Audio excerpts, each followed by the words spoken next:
You are listening to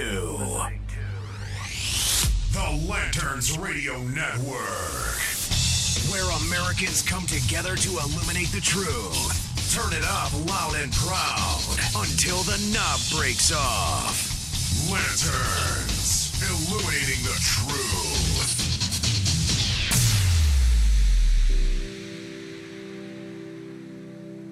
Are you getting a TV picture now, Houston?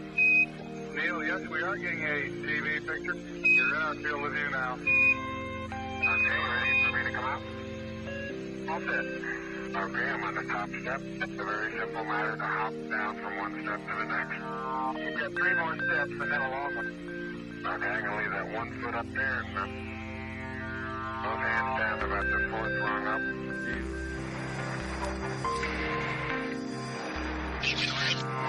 Roger that. 10 miles, he's back on my nose. Fox 1 again.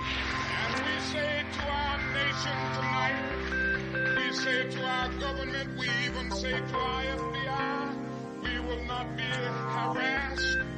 We will not make a butchery of our conscience.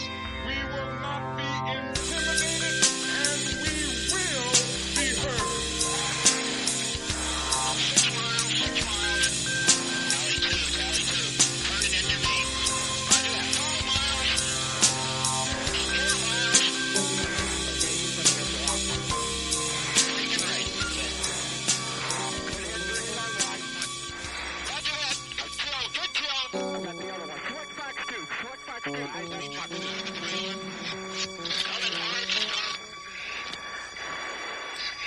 Shoot him. I haven't got tone. Got the second one.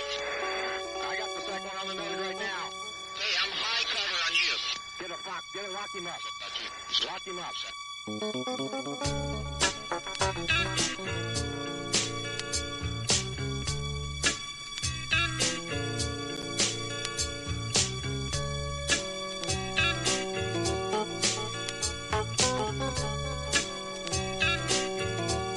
Battlefield Live, Chris Pilier, Lanterns Media Network. Man, we're getting close to the new year, 2017. Can you believe it?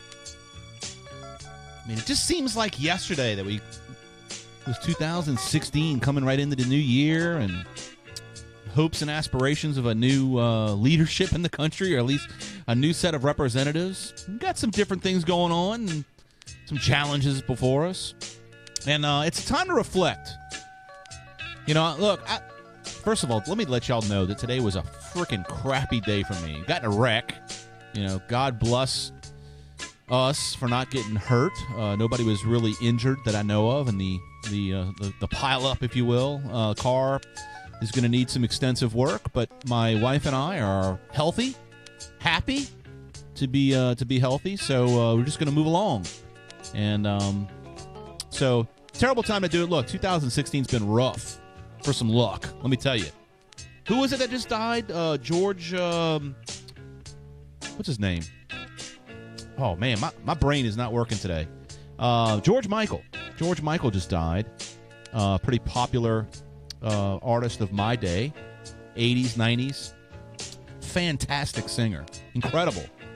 And, of course, you know, this year we've had some pretty monumental artists that have died, like Prince and David Bowie. So, look, we're going to take a time to reflect on this program tonight. Battlefield Live, Chris Pilier, Lanterns Media Network, and I hope you stick with me, and I think it's going to be a fun one. Stick with me on the Battlefield. We'll be right back after this short break.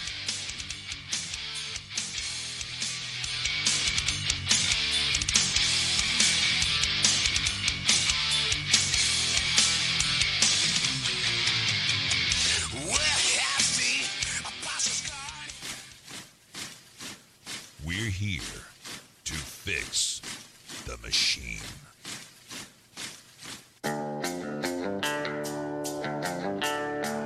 Battlefield Live.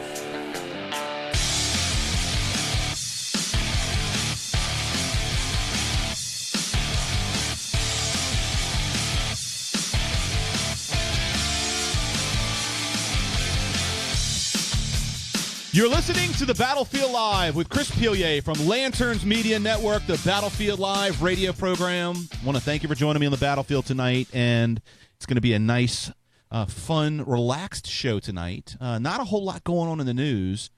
And going to do something a little different tonight. Believe it or not, I have not prepared one moment for this show tonight. I say that. Today, I have not prepared one moment for this show. So this could be an epic show or a complete disaster. Let's just say that. Had a kind of crappy day today. Started off okay because I went to go get a root canal and get to the doctor's office. My good friend, Dr. Swan in Metairie. And fantastic dentist, by the way. Went there to go get my teeth drilled on and get there. And I left there without a root canal. And it was great. This is why I love my dentist. He looks at me and he goes, look, if I thought you needed a root canal, I'd give you one. I make money on doing tooth work. And if you were, if you were needing some type of dental work, I'd be there to do it. But I'm just looking at your x-rays and the pain that you were experiencing before has gone away. There's no reason for me to do it. So I was skipping out of the dentist's office like a champ. I was like, this is great. I've been dreading this all week, I've never had a root canal, but I've heard, horror stories. And it's funny because I was talking to the dentist and Dr. Swan was basically saying, everybody has this stigma in their mind about root canals, and they're really not as bad as some other types of dental procedures like extractions and things of that nature. And I told him, I was like, look, honestly, I was probably not so much scared about it. It was just that the word root canal, or the words root canal, got to me. But it's interesting, and then, of course, after I left there, I get in this fender bender on the way home, and God bless the fact that really it didn't appear that anybody got injured.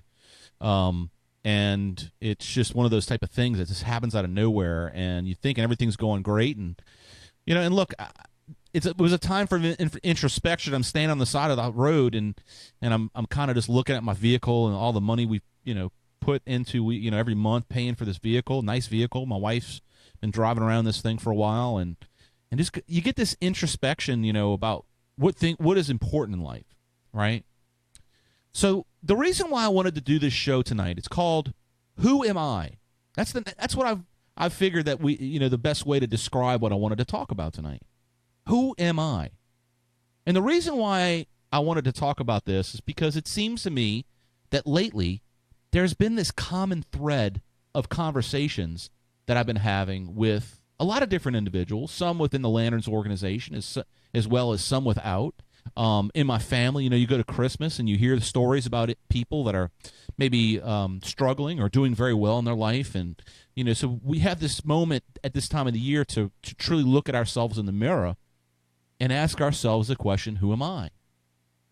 And one of the things that I always say when I'm talking about something similar to this is, when you ask that question, be careful which the answer is.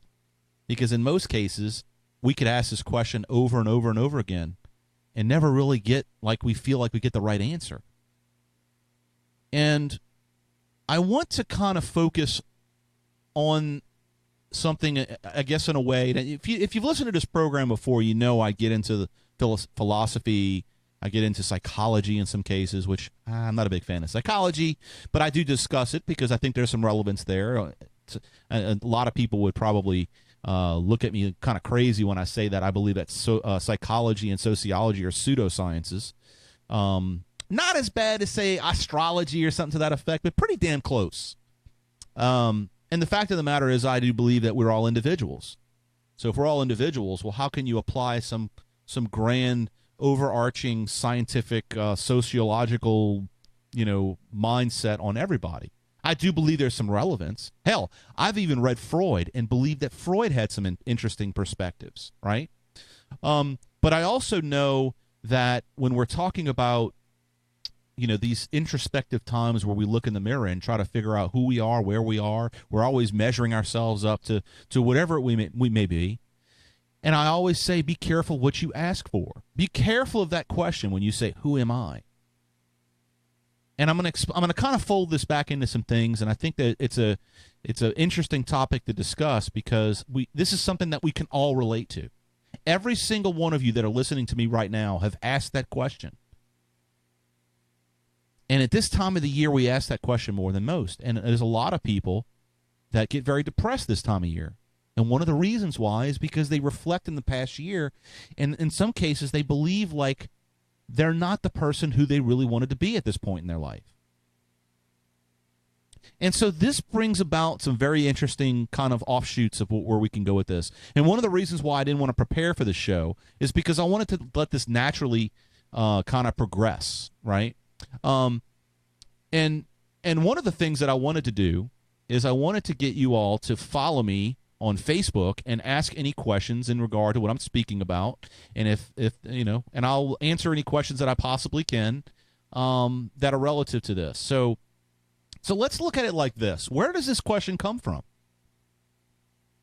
You know, one of the things that I said when I posted on Facebook and Twitter about this particular topic, when I said, you know, who am I, is it's not what you think the question is.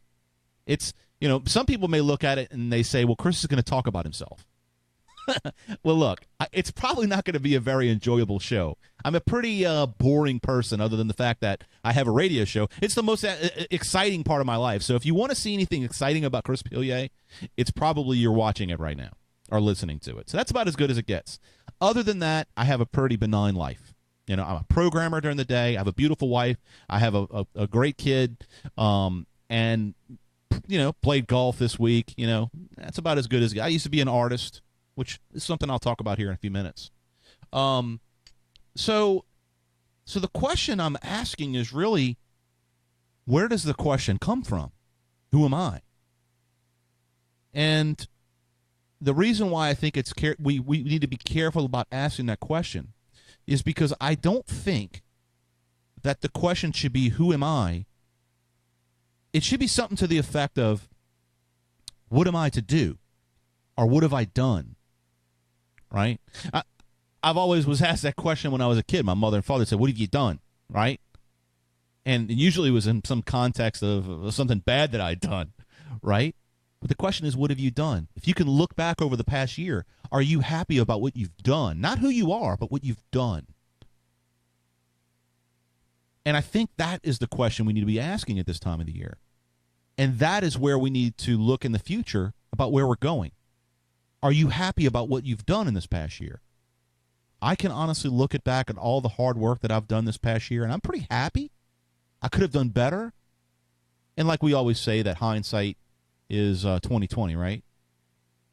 But I can look back honestly and look at all the hard work I've done, specifically with Lanterns, outside of the family aspect of it, because that's the number one important thing, is that my family is healthy, my family's happy. That is the number one thing to me. But if I look at it from all the other efforts that I've put in place, I can look at Lanterns and I can honestly say that I've worked really hard to do that. This program, I've worked really, really hard to try to offer you all a perspective that's interesting, it's entertaining, but it's enlightening, right? So in your life, if you're sitting here, it's about ready to shoot some fireworks, maybe have a couple cocktails, pop some champagne, and you're reflecting on in 2016, what have you done this year? And ask yourself that question in a third-party manner. If you were judging your life from outside, what would you say? Because the things that you do in your life are what make you who you are. It's not what you think you are or who you want to be. It's about what you've done. And I think that a lot of people like roam through life about not knowing or feeling or really just not having a purpose. You know, one of the conversations that I've had with my son as he's grown up and he's done really well, you know, he's had some struggles in some parts of his life, but like every other kid. But one of the things that I've tried to communicate to him is that you have to have a purpose, and you have to have a defined purpose. At least when you're exercising the things that you're doing, you need to be able to have some type of purpose in your life. And if you don't have a purpose, you will meander through life and kind of jumping from feeling to feeling. And I did this in my life. My mother was an artist, a fantastic artist. You can look her up on the internet, Patty Pilier. Of course, you know she's passed. And I do have, if you look on my Facebook page, my personal page, I have some artwork that I've hung in my house with some absolutely gorgeous work. And she's an internationally known artist. And I've learned a lot from her. In fact, when I started doing a lot of painting, which was actually in the late 90s, early 2000s, I started doing my own artwork. And I never really appreciated until after she died the things that I took from her, like all the knowledge of artwork, all the little things like color theory and things like that I took for granted. I look back now and I'm like, man, the stuff that I did at that time with my artwork was incredible. But then I look at it and I say, well, what purpose did it serve? For the most part, my artwork was a selfish endeavor. And the reason why is because I was constantly searching for who I was. And I felt like every emotion, every feeling, I was having to dig for it and peel it out of me and put it on canvas. I got these big, beautiful paintings. You can see, if you're watching on live, let's see if I can spin around. You can see these paintings back here. I'm on Facebook Live, by the way, if you're listening to me on Spreaker. These paintings are paintings that when I was going through a very hard time in my life. And so the question I was asking was, who am I? And I kept looking in these paintings, trying to see. And if you look at them, they actually are pretty beautiful paintings. I mean, at least I enjoy them. I still enjoy. I have never sold a single painting. Why? Because I was always looking for who I was. And I felt like if I painted enough that I could eventually have it materialize before me. And what I found is it didn't make me happy. It made me more miserable. As crazy as that sounds. And the reason why is because I wasn't going to find anything there other than a bunch of paint. So, folks, I hope you're enjoying the show. We're going to take a quick break. Listen to this pretty kick-ass commercial, too, by the way. I just put this together. It's a pretty neat little montage of some work that I've done on the radio. But stick with me through the break. When we get back, I want to kind of bring this into maybe something you're a little bit more used to from hearing from me. Be back on the Battlefield Live. Chris Pilier, Lanterns Media Network. We'll be right back after this short break.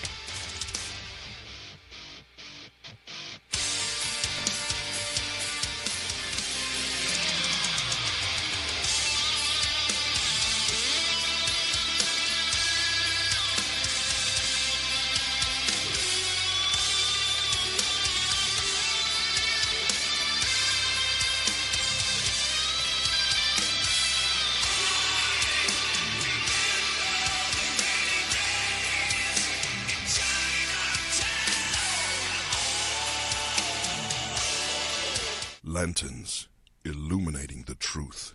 People often ask me, they say, Chris, how is it that we can change the minds of many in this country? And I say, well, you first don't start with the mind. You have to start with the heart. You don't change minds without changing hearts.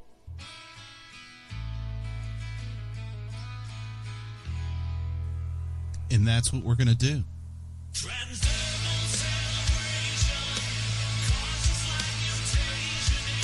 It wasn't that long ago that you might have not have had hope for the country, and all of a sudden you have a change of heart.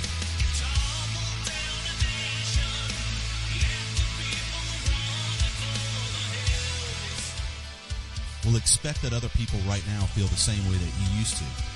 It's those people that we have to reach out to. It may be you that we have to reach out to. So it's our task to form a community, a group, unified behind principles, unified behind what has made America the country that it is now. It's about liberty. It's about freedom. And everybody wants to experience this. We just have to show them how. It's about you being a lantern shining out the light of truth. And we can bring this all together in one place. It's truly about the shining city on the hill. Hope is not in the hands of someone else. It's within ourselves. It's within our hearts. It's within our minds. And it's about utilizing those things in order to be able to make us free.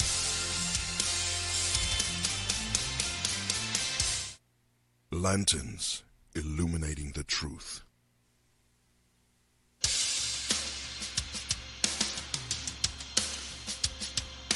Battlefield Live.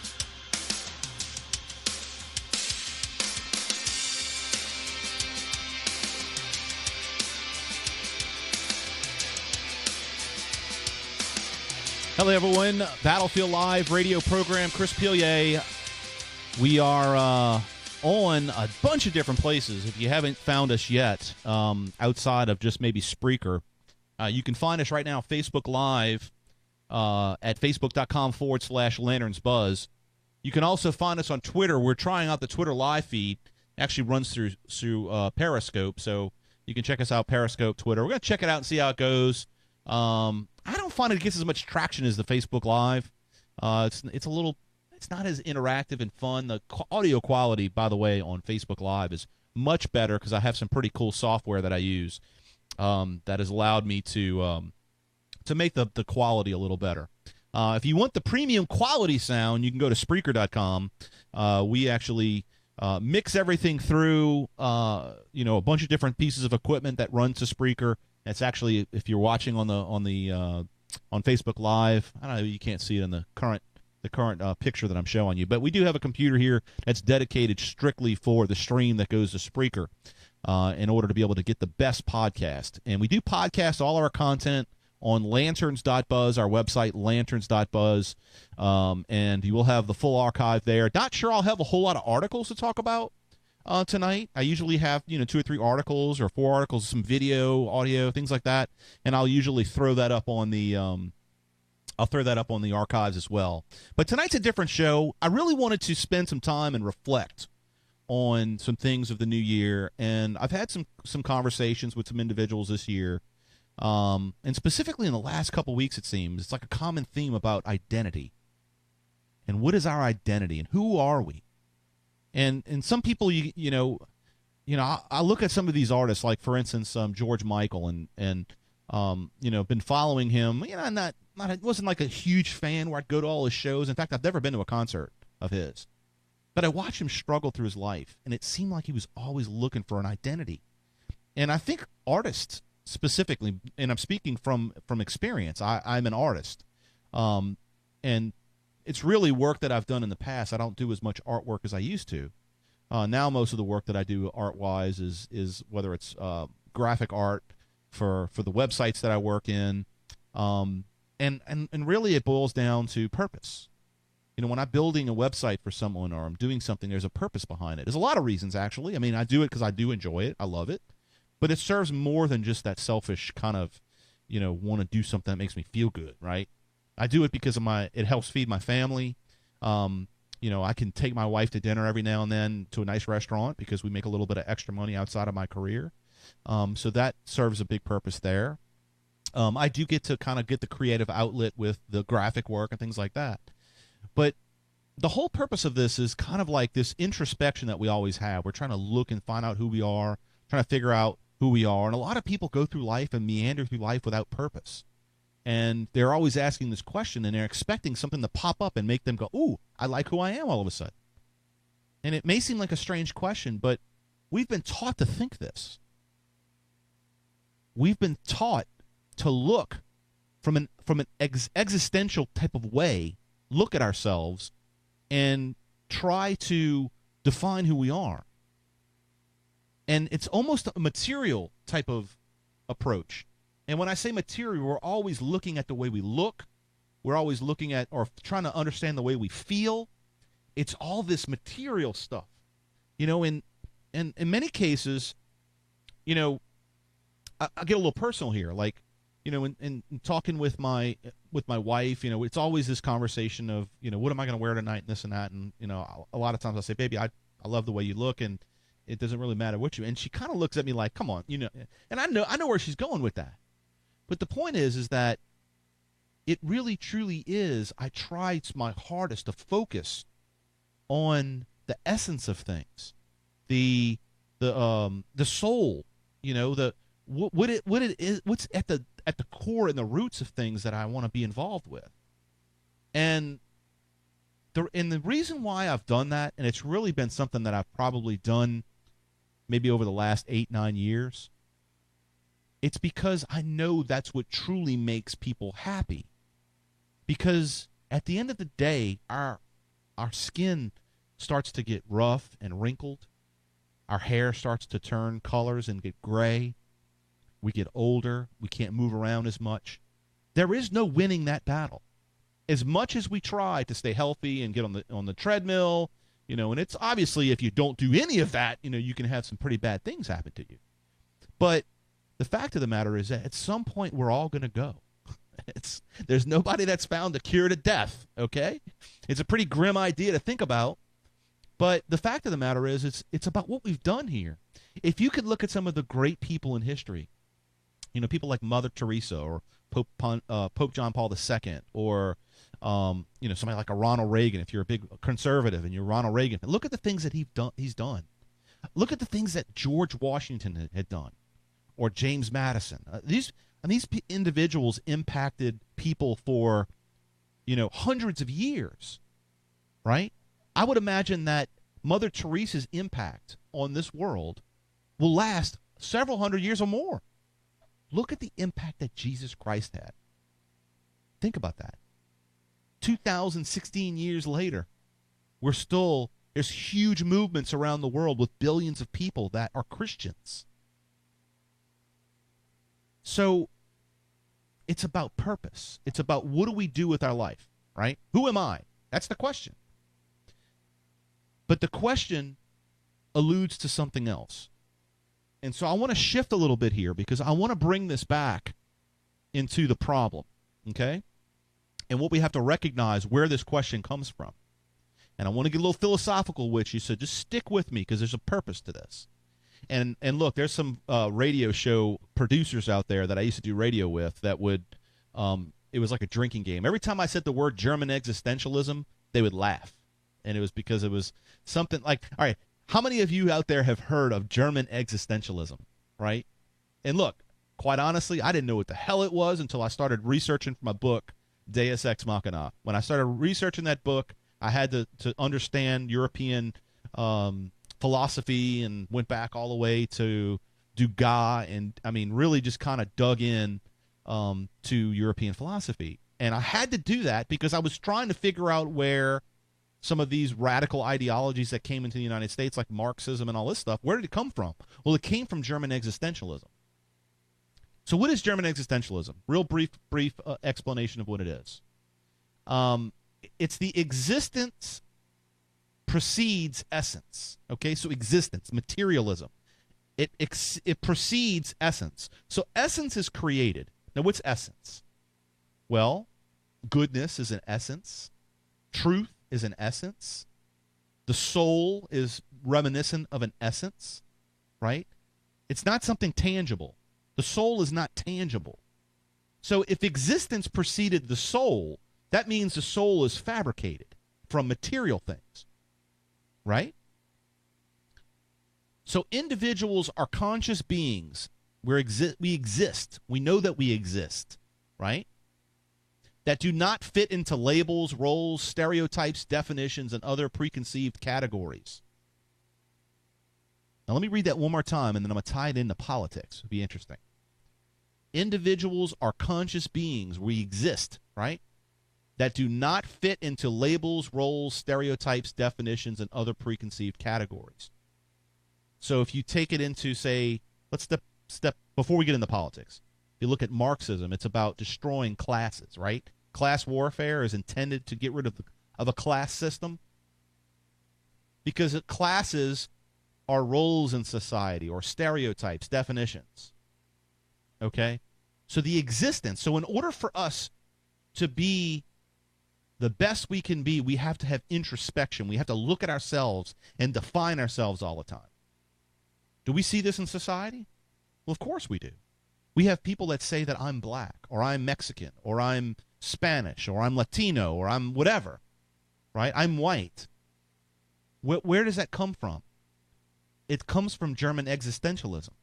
It's recognizing our existence, identifying with it, and understanding that with those things comes roles, stereotypes, definitions, preconceived categories, all these different things that have to be destroyed in order for us to be free. That's the mindset of German existentialists, like Friedrich Nietzsche.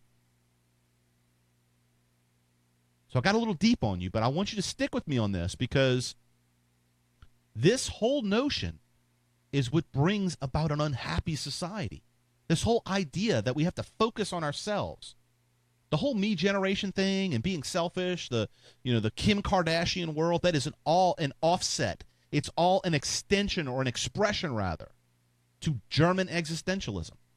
Look at me, look at my stuff. It has nothing to do about the soul, the purpose of an individual. It has solely to do with the way that people look, the material aspects of the individual. It's soulless, it's pointless, it's godless. Friedrich Nietzsche said that God was dead. Why is that? Because German existentialism was supposed to bring about an enlightenment different from the previous enlightenment. It was supposed to bring out the idea that we exist as gods of ourselves. So, I hope I'm not going too deep for you folks. I've been studied this stuff a long time, throwing a lot at you, but I know that you're smart. I know that you can get this. And I'm going to tie this all in here right after the break. So stick with me on the Battlefield Live radio program, Lanterns Media Network. If you have any questions, go to lanterns.buzz or actually go to facebook.com/lanterns.buzz and ask me some questions here. I'll be right back after the break. Find the Lanterns Radio Network on Stitcher, SoundCloud, Google Play, iTunes, Player FM, YouTube, and other social media by searching keyword Lanterns Buzz or Lanterns Radio Network. So first, let me say that I share the concern of the left over our new president-elect Donald Trump. I never thought I would even say the words President Donald Trump. But most of our fear is the concern with the executive branch. I think that's the thing that we can relate to. We both, left and right, people that are really truly looking for a solution in the country. And this executive branch has been expanded greatly over the years and offers a huge sword that could be used to swing at the American people by the person in that position. Doesn't matter who it is, Donald Trump or Barack Obama or whoever, Bernie Sanders. I recognize the fears of the left and the new president, as he will soon wield the much expanded power that Barack Obama and his predecessors unleashed. Now, when Barack Obama was elected, okay, I was greatly concerned as the left is. So if you're listening to me and you're the left, I'm speaking to you. You have impacted with the arm of the chair. No, Mr. Spock. I meant, what happened to us? That we have yet to ascertain. Lincoln died 3 centuries ago on a planet hundreds of light years away. More that direction, engineer. Thank heaven. Mr. Scott, there was no deity involved. It was my cross-circuiting to be that recovered them. I'm just as concerned as you are. I was concerned in such a way that I wrote an entire book about how the progressive movement has pushed to replace the American culture that has embraced individual liberty, the rule of law, equal justice under that same law, property rights, and the free and open society to debate ideas.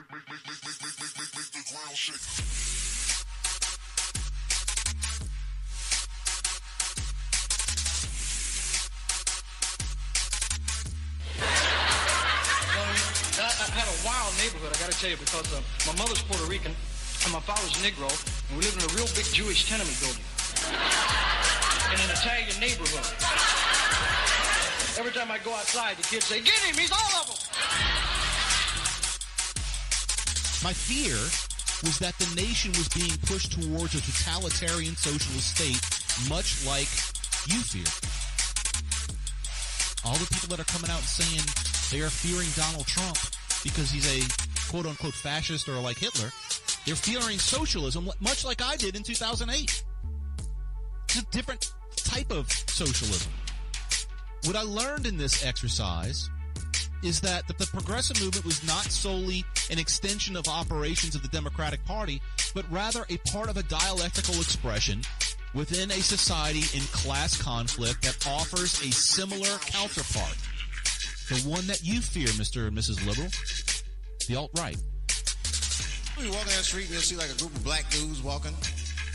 Not just any old black dude. We talking, thugs. Talking, there'll be some thugs. And in the group, they got like one or two, sometimes as many as 3 white guys will be with them. You ever seen this? Well, let me tell you something about those white guys. Those white guys are the most dangerous motherfuckers in them groups. You are listening to Lanterns Radio Network, where Americans come together to illuminate the truth. Turn it up loud and proud until the knob breaks off. Lanterns, illuminating the truth.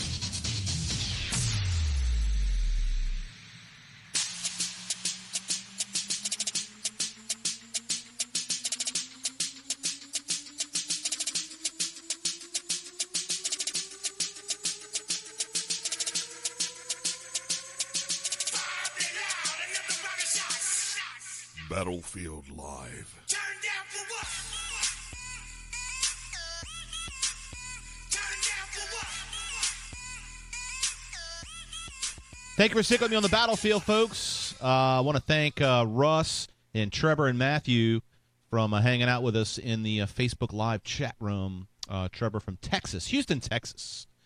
And if you all want to join them, make sure you go to Lanterns Buzz on Facebook, facebook.com/Lanterns Buzz. You can also check us out on Spreaker, where we're live on Spreaker, Spreaker.com/user/Lanterns Buzz, I think is what it is. Or you can just do a keyword search for Lanterns Buzz. This makes life easier, these hashtags, right? You can also find us on Twitter. We have a pretty big Twitter following. Enjoy a lot of conversation back and forth with the Twitterers, the tweeting. Gotta love it. Rally caps on. So, also, you can check us out on Stitcher, SoundCloud, YouTube, iTunes, a whole bunch of places. Player.fm. Most importantly, you can find us on our network page, lanterns.buzz. The website is lanterns.buzz, LANTERNS.buzz, BUZZ. Check it out. Make sure, if you haven't yet, subscribe. Is no cost to you. We're not going to sell your, your emails to some crazy Pakistani hacker. Not that there's anything wrong with Pakistan, folks. I know it could be a hacker from Russia, whoever. We're not going to sell your stuff. So check it out, lanterns.buzz, and make sure you support all of our ambassador sites. You can check out madisonsmedia.com, or you can check out conservarican.com. You can check out libertycanonmedia.com. There's a couple others. The battlefieldofIdeas.com is a new one. You can check all these out and support us. Look, if you log into our site, make sure you comment on all the content that we provide, because the people that are putting this stuff together, really smart individuals, have unique perspectives, and they need to hear from you. So, all right, so let's dig back into this. So we're talking about a very provocative question, maybe. I don't know, maybe it's not provocative as much as it's intriguing is a better word, maybe. Like the big words. Who am I? And then, like I said before, it's not the question you think it is. I'm not going to sit here and tell you about who I am. I would expect that you wouldn't constantly ask yourself who you are. We're talking about it in the sense of what is some of the issues that we have in our culture, in that in much of our culture, people are demanding these questions of each other. Like, who am I? They're constantly looking inside of themselves, trying to figure out who they are. And they end up very unhappy with themselves. And the reason why is because it's not about who you are, it's about what you do. It's about the value you provide for society. Value is an essence, right?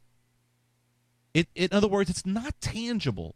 You can't put your hands on value. You can have things with value, like if you're watching on the cam here. I got an iPhone. It's got value, right? I can sell it for something, some money. But with that comes some sacrifice that someone has to make in order to be able to buy this phone from me. Most likely they'll buy it with money, right? Well, where does the money come from? Well, the money is an extension of wealth from that individual. Well, where did that person get that wealth? Well, they had to sacrifice for that wealth. You see, our wealth is an extension of ourselves. And it's not an extension of who we are just because who we are. It's an extension of what we've done. If I've been a productive member of society and I can provide the essence of value to a bunch of people, and then people decide that they want to flow money through me and wealth through me in order to get more of that value, then the amount of money that I have is just simply a gauge of how much value that I can provide. That's it. And in some cases, we have a whole bunch of value that is not represented by wealth because it's not distributed properly. Because it's not just enough to have value, you have to distribute it.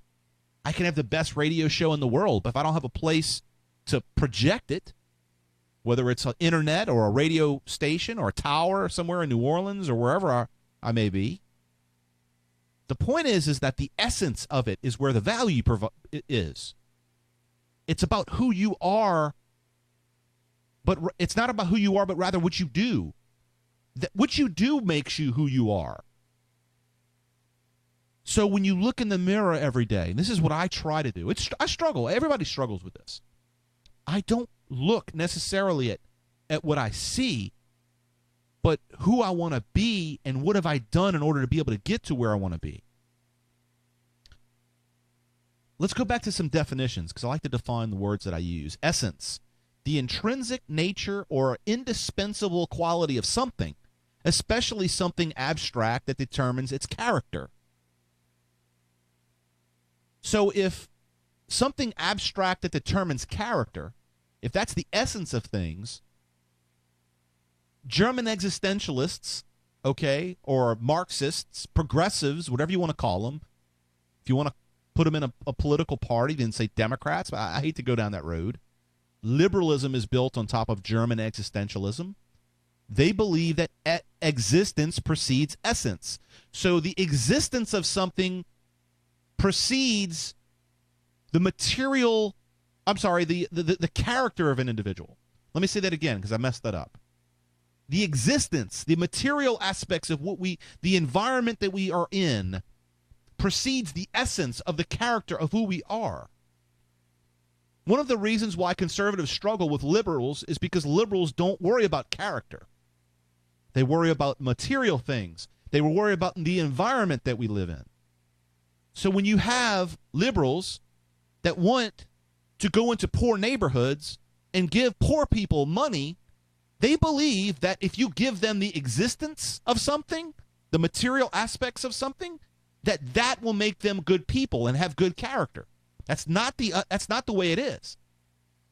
A lot of us struggle with trying to understand that mentality because we've not been brought up in a way to believe that money makes good people. We look at that as materialistic. It's funny when liberals say that that's materialistic when their whole ideology is built on materialism.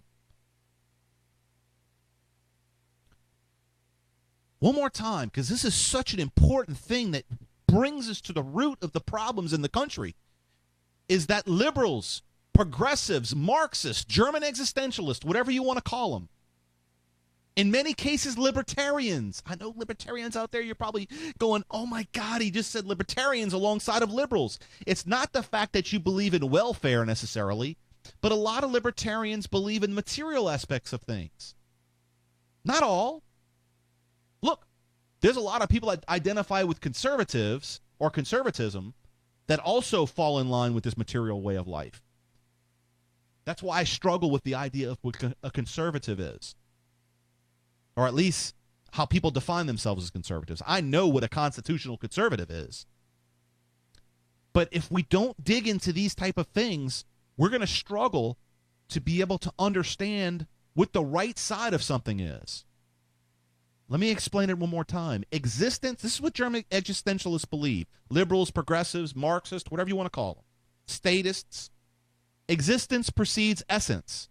So material wealth, the environment, all of these different things that we can experience and put our hands on, the tangible things in life, those things precede essence. The home that we grow up in, the wealth that we have, that determines who we are. That's what liberals believe. That is why they want to redistribute wealth. They want to redistribute wealth not because they think it's unfair. They want to create a utopian society, heaven on earth, workers' paradise. How? They want to redistribute wealth because that gives us all the same stuff. It gives us all the same existence. We then are we're no longer of certain cultures, black, white, whatever. We're now all equal, and then all of a sudden we can have the same character. And if you have a character that differs from somebody that's poor, they will demonize the person that is rich and has that character because it's not fair that they have that character because they had money first. So I ask the question, who am I? Isn't that the question that we have to be careful in asking because it's the essence, no pun intended, it's the essence of German existentialism. If you look in the mirror and ask that question and looking for a material manifestation of who you are, you're not going to be happy with the outcome. It's the character that you have to have. It doesn't matter how much money you have.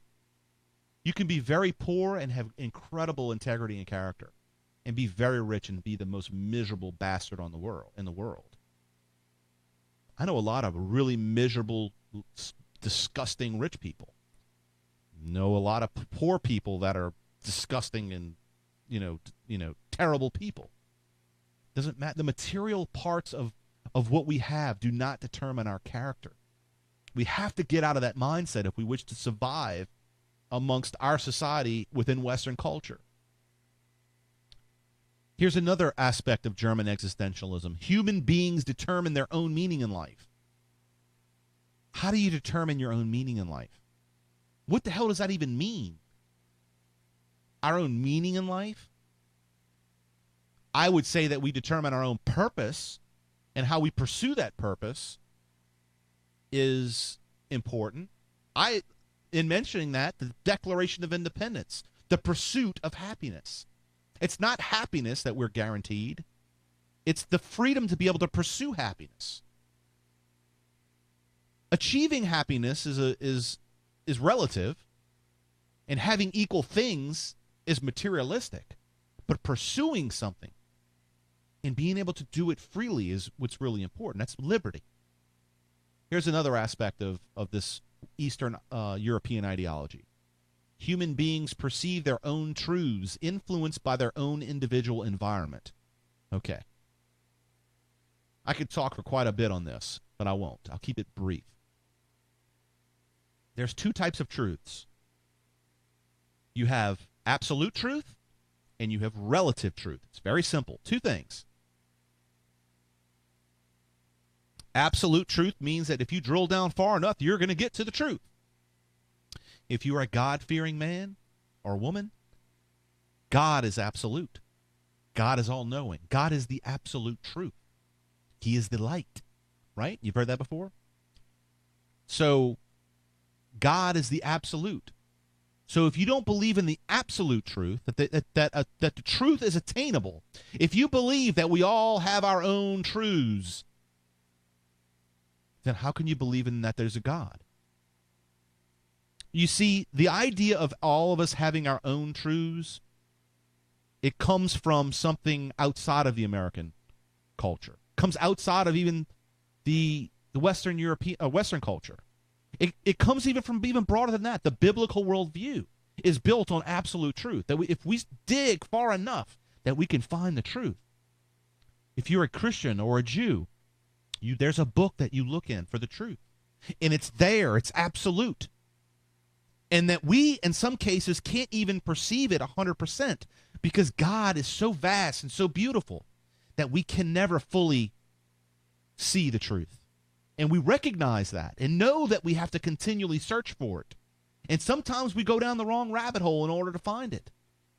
And we find little bits and pieces, and we're able to puzzle them together and try to get the mosaic of life, of truth. Right? So German existentialists believe that human beings perceive their own truth. In other words, they're their own God. They make their own meaning in life. Where did this come from? Well, it came from Immanuel Kant and Friedrich Hegel. In many cases, Immanuel Kant did some good things for Western culture, but in many cases he did bad things. One of the things that he inspired Friedrich Hegel was arguably one of the most loathsome people to ever think in modern world history. And the reason why is because he influenced Marx, which is the person that's responsible for millions of deaths in the 20th century. Why? Because his ideology made us look at ourselves and focus on why we are not the God that we wish to be.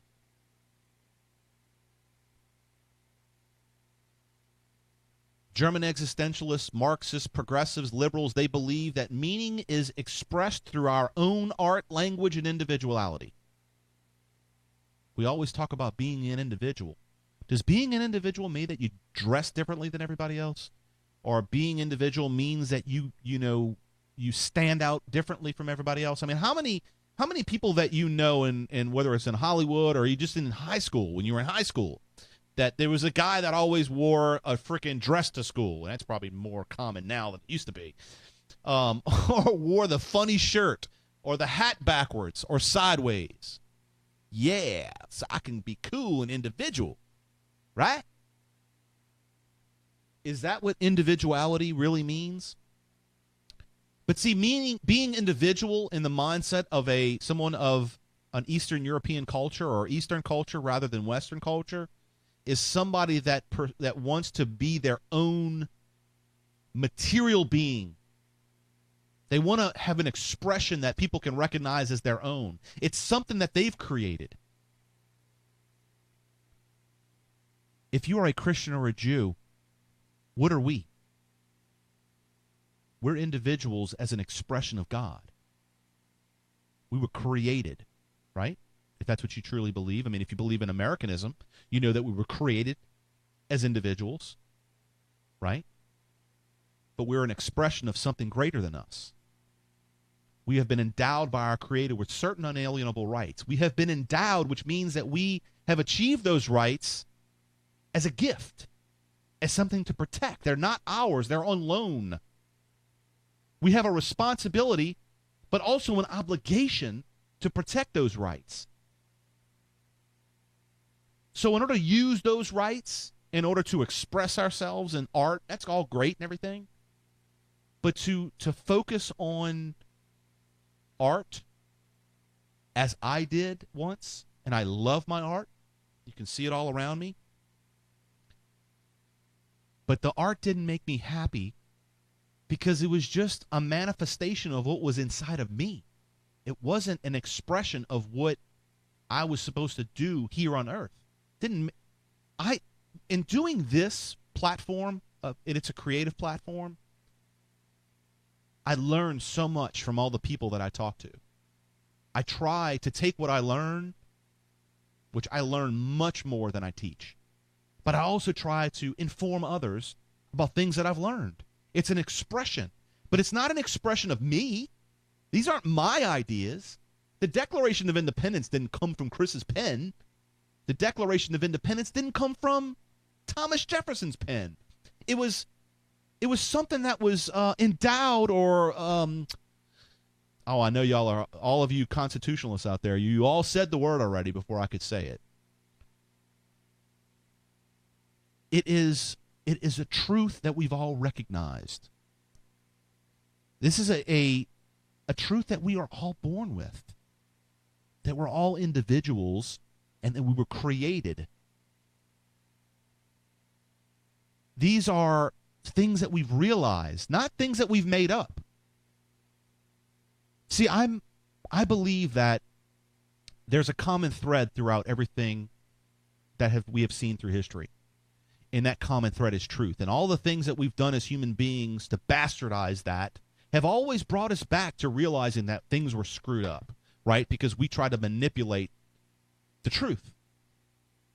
Marxism was the most bold, the most arrogant, the most deadly expression of evil that we've ever seen in modern history. And keep in mind that Marxism wasn't something that was new. Marxism was just another expression of what Thomas Hobbes came up with, and what people like Plato came up with the with his Republic, right? It's another expression of what Thomas More came up with Utopia. Thomas Hobbes was Leviathan. Marx just came up with another iteration of this vastly stupid arrogant, deadly, and evil idea that we as individuals can create heaven on earth. This idea goes back all the way to the Tower of Babel. It's self-evident, these truths. And it was before the United States that these truths were made self-evident. And they were made self-evident by someone. We weren't endowed with these things just because we exist, as the German existentialists believe. Friedrich Nietzsche, some of the most evil bastard that ever lived, he believed in the absurd, that the world has no meaning outside of the meaning we assign it. So there is no reality. We just make a reality. There is no laws of nature. We just make up our own things through life. We have our own truths. We have our own, black individuals, they have different experiences than white individuals, so those are two different sets of truths, two different sets of rights and wrongs. Doesn't that cause problems, folks? I hope I've articulated this in a way that you can take something from this and go with it, because by all means, I'm not an expert in this. I've read a lot about it. I've studied a lot about it. I've prayed on it to make sure that the message that I have is clear and punctual. But I urge you, when you're looking in that mirror every morning and you're asking yourself, who am I? When you're looking into those deep eyes of your own, that you also with that, or precede that with, what have I done? What have I done to this day? And if you're not happy with it, you have a whole bunch of time to change that. Do it now. Get involved in some way or another, whether it's with your church or the community. If you want to get on Lanterns and be a writer, you can do that. You can be a podcaster. Do something that does more than just show who you are, but rather what you do, and show the light of truth to other people. The platform of Lanterns, for the most part, is not about Chris Pilier. It's not about other writers and podcasters on our network. It's about what we talk about. That's what's important. It's not about the personalities. It's not about, hey, look at me, I got a cool shirt on, which I do have a cool shirt on, by the way. This is a, you know what I'm getting at. So I want to thank you for joining me on the battlefield today. This has been a great show. I had a fun time. I hope you enjoyed it. We're going to have a lot more of these types of shows. Great things coming up next year, folks. 2017 is going to be a huge year. I'm going to be doing a lot more radio, getting a lot more engaged, and have some great talent that's coming to the network. And I hope that you can join us. And look, we need you to help us. We need you to share our content. We're also trying to get to CPAC next year, and I would like to see if I could get you all to help me and donate to us. You can go to GoFundMe.com, and it's GoFundMe.com/LanternsBuzz. And if you check us out there, just give it. Look, if it's just $1, $5, whatever you can give us, that'll be great. It'll get us to CPAC, and it'll help us spread this truth, spread this light. And by all means, make sure you check us out on Facebook, Facebook.com/LanternsBuzz. Also, LanternsBuzz on Twitter. Make sure you like the page, share it, and bring people to the chorus of ideas that we have here on the Lanterns Radio Network. And we'll be back again next year. And I really appreciate you all joining me. And make sure you check out the podcast. It will be on lanterns.buzz. If this is a little bit heavy, dig in, listen to it a couple times, and let me know what you think. We'll be back. Talk to you later. Tater.